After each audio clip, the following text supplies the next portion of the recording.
Bom, pessoal, fiz mais um mapa mental para vocês, agora das funções sintáticas. Bom, se nas classes gramaticais a gente analisa palavrinha por palavrinha, nas funções sintáticas nós analisamos os termos dentro das orações. Então aqui, ó, são todas as funções sintáticas que nós já aprendemos até agora, até o segundo bimestre. Bom, a primeira função sintática que a gente aprendeu foi o sujeito. O que é o sujeito? É quem age na oração.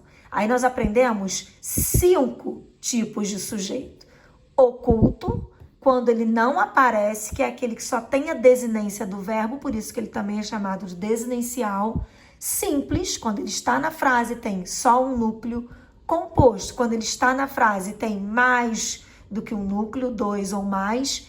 Indeterminado, quando a gente tem a terceira pessoa do singular mais a partícula ser, ou a terceira pessoa do plural sem um contexto, ou as orações sem sujeito, que são aqueles casos particulares, o sujeito é inexistente. Então a gente tem verbo haver no sentido de existir, verbo ser e estar indicando tempo, pode ser de temperatura ou de medição de horas, e os famosos fenômenos da natureza. Bom, então essa foi a primeira função sintática que nós aprendemos. Depois, nós aprendemos os objetos. Os objetos são aqueles que completam os verbos.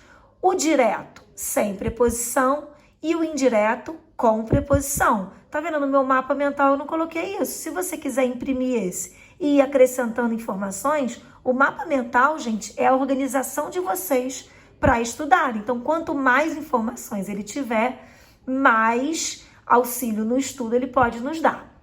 Depois de estudar os objetos, nós estudamos essa classe aqui, essa função aqui, a dos predicativos. O que são os predicativos? Eles são características de estado. Tá vendo ali que eu grifei a palavra estado? Eu coloquei, ó, em letras bastão. Eles são as características de estado que podem se referir ao sujeito ou ao objeto, tá? Depois, nós aprendemos os adjuntos adnominais. Eles também têm características, mas os predicativos são estados. Os adjuntos adnominais é como se fossem características fixas, tá? E ele caracteriza substantivos concretos ou abstratos, sendo que os abstratos são no sentido ativo, ou seja, quando o ser que está sendo caracterizado, ele está praticando aquela ação.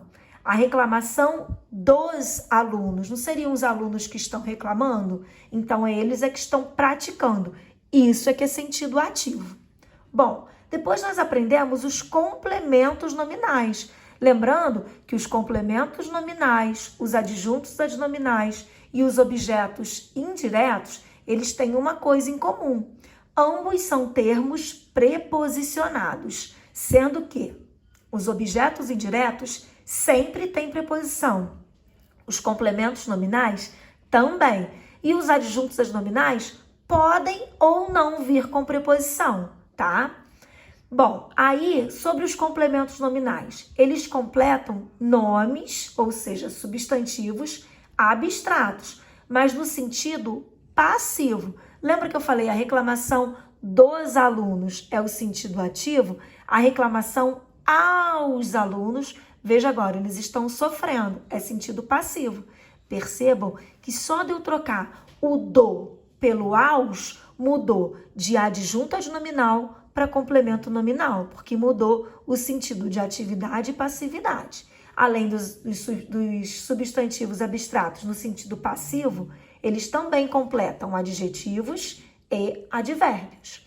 E por último, essa nossa última matéria de agora, o módulo 14, a gente falou dos adjuntos adverbiais, que são muito fáceis, porque nós já falávamos nos advérbios há muito tempo. E os advérbios, na função sintática, eles viram os adjuntos adverbiais. Aqui eu coloquei várias circunstâncias deles, mas a gente sabe que tem até mais, né? Então, eles acrescentam circunstâncias à ação verbal de uma maneira geral. Então, podem ser circunstâncias de lugar, causa, modo, meio, tempo, intensidade, instrumento, afirmação, negação. e várias outras que a gente já viu que eles podem exercer. Tá bem, galera? Se preferirem, imprimam esse mapa que estará nos anexos de vocês. Um beijão!